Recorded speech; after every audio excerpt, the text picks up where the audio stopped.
Welcome back. I haven't posted a video in a while on YouTube. This is the YouTube version video for my for our eBay store, and we occasionally, well, we try to sell stereos and Legos. That's the name of the store. So it's toys and electronics. But eBay has a new thing where I can, it's not necessarily new, but I can record up to 2.5 minute videos and add them to the listing. And usually that's good enough. But for this, I feel like I've already recorded two 15-minute videos and I'm like, that's way too long. So I'm trying to keep this at 10 minutes or less. And me talking right now is not going to do it. So let's go over right now. First off, speakers, because that's the easiest to take care of first. I had both of these working at one point. Now I just have the left channel working. As you can see, I don't know if you can see that, but they're both going to need to be refoamed. So they've got some stuff going on here. And obviously the cracks, it's old, it's from the 80s. This is a system from the 80s. But they work. Tweeters work, the woofers work, everything works. They have these covers on. The covers have like these prongs. Some of the prongs are broken. So, you know, they're like little standoffs, whatever. But you can see on one of these, it's actually, that's what it looks like with the covers on. So I have that going on with that. These are the rosewood. This comes in teak and rosewood, and this is the rosewood model. So rosewood is the darker. It's almost like a walnut finish here. It's very nice. Looks really good. These also have some on the back. They have like a mount. And these ones are actually removed. I actually have them, but they would be right here. There's like two screw mounts that go in there, and I guess Bang & Olufsen probably makes like really exceptional mounts that you put under your wall. Right, so there's that. Now these speakers are a custom, it is a custom speaker connection. So that's this. It is a like prongs connection in the back. You don't go in on the post. This goes into the actual speaker itself. So you'd have to do some modification if you wanted to add that in there. I'm going to go ahead and pick this up. Maybe not drop that.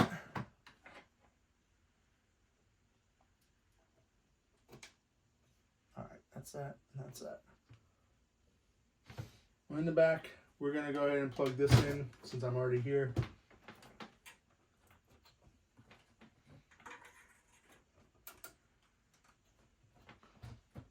So what I've done is I've basically plugged in this iPhone over here as my tape 2 connection. So it accepts external tape.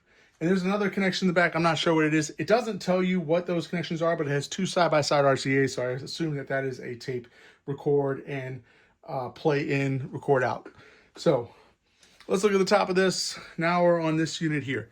Really nice, very great condition.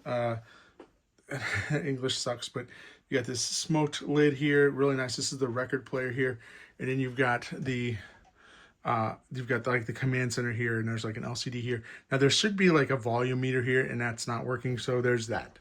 So let's just that's not going to be working there. Let's just tilt this a little bit here, and then let's get into this. What do I have going on here? Do I have both these on? Okay, that looks better.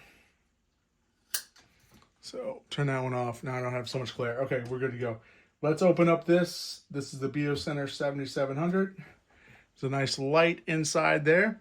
We've got massive attack on the 1s and 2s. We're going to hit a button over here on this keypad. It's called PH. That's for Phono. That's going to pick up the arm, start the table, drop it. It's going to start playing it. We've got volume over here. This is a volume button. You have mute, you have reset. So there's our volume. If we open up this, hit this button right here. So open the lid here.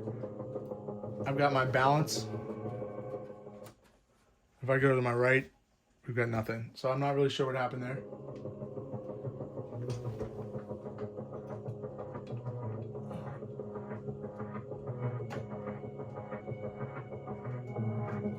Comes in if we do both the left channels. That's kind of cheating, right?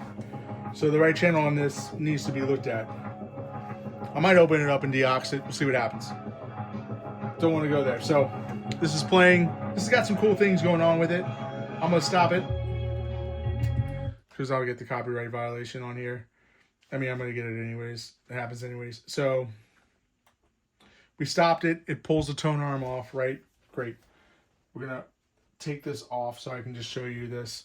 This has got a 45 adapter on it. So if you're playing 45s, it will play that. But then if you put on the 33, it's going to recess into the actual unit. It's also got pretty good shock mechanism. So we can do things like close this lid and it doesn't cause it to skip.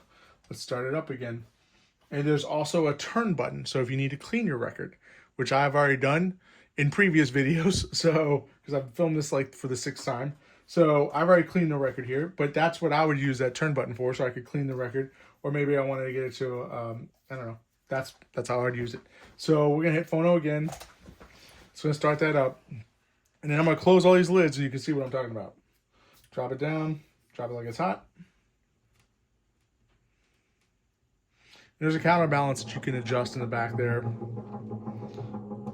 And there's a light on the... Nope, maybe not. I thought there was a light on the actual needle, but it doesn't look like for right now. So we're gonna close this. And we're gonna close this. And no skipping. Still playing clear. So that's nice. So we don't need to mess around with that really much anymore. We can just hit this. We can hit the Phono button again, and that takes care of that for us. Let's open this up again. This has got pretty much inside here, and that's where I'll turn on this light so we can see if we can get some light on that. Inside is pretty much instructions for basic programming on what you can do with this. Cassette deck needs new belts. That's not going to work, but the functions, like if you hit fast forward or rewind, you can hear the motor spinning inside there. In fact, let's jump over to tape 1. See if I can get that going. I don't know if I'll be able to get that going or not. I had it going when I had a tape in there, but I think you have to actually put a tape in there, and I don't really want to do that again. There's the eject. The eject works, so there's that. That's nice. On the front here, we can't really see it, so I'm going to turn these off again. Do we got the red again? Yeah, there we go. There's the red. All right, so right now it's on Phono. And I don't see here. Stop. And then, let's see here. What does it say? Oh, let's turn this down. So we're going to turn it down. As typically, like I said, there will be like there's probably like a little thing here that's supposed to light up. P, all your radio functions. You just literally hit the radio program, which you want. So, P6. Sea conditions will be overnight. P6 is actually this right here. So you can adjust that with this knob right here, okay? If you want to do P1 through P5, those are on the back. You hit any of these buttons here that correspond to it, and then you can actually you can change them. There's little knobs back here. So let's see if we can see this from the camera. There we go. Let's get you on that. There's like this little like knurled knob. So I can adjust that's P1, and then P2 has its own. So you can literally set all your own favorites. Then you hit the button, it goes right to the favorite, right? What makes that even cooler is we actually have a remote, and the remote does all that as well. So here's your radio presets here. There's your TP2. So TP2 is what I've got this connected to. The volume is really low on this. So it's working, but it's like literally you gotta max up the volume to get it going. I don't know if it's different if you had a tape cassette connected to it, different frequency, but for an auxiliary RCA cable, that's what's happening there. And maybe I have it in the record, maybe that's why. So I'm gonna go ahead and pause that off.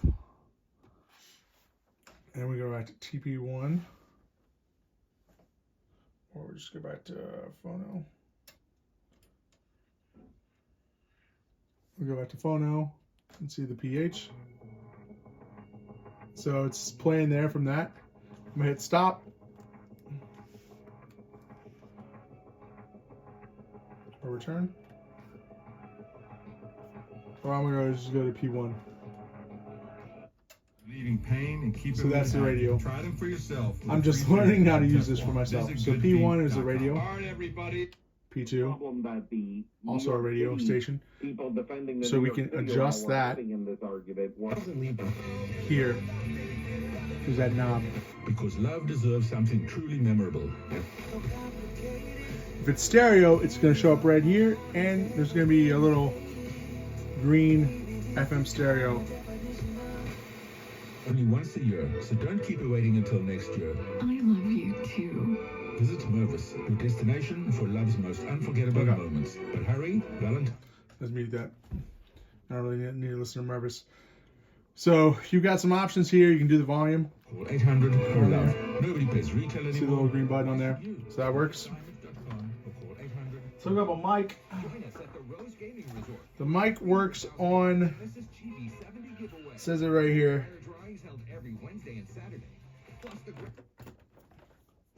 Check one, check one. Check one. We just got a little mic connected up. There we go. So the mic's connect here. You got your headphones, and you got your loudness. There's a loudness button here, so you can push that in and out.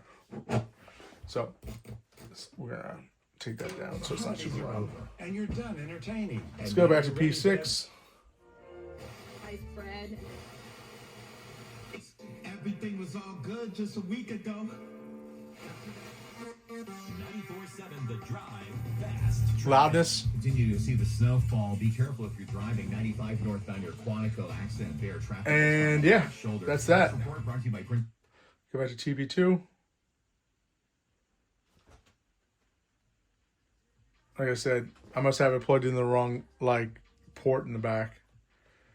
You get the mute, all that stuff works. So yeah, you got a recording level button here. You got a whole bunch of other buttons here that do things. We'll take photos of those. You got your bass and your treble and your balance here as well. And yeah, we'll try to work on that right channel, see if we can get that up and going.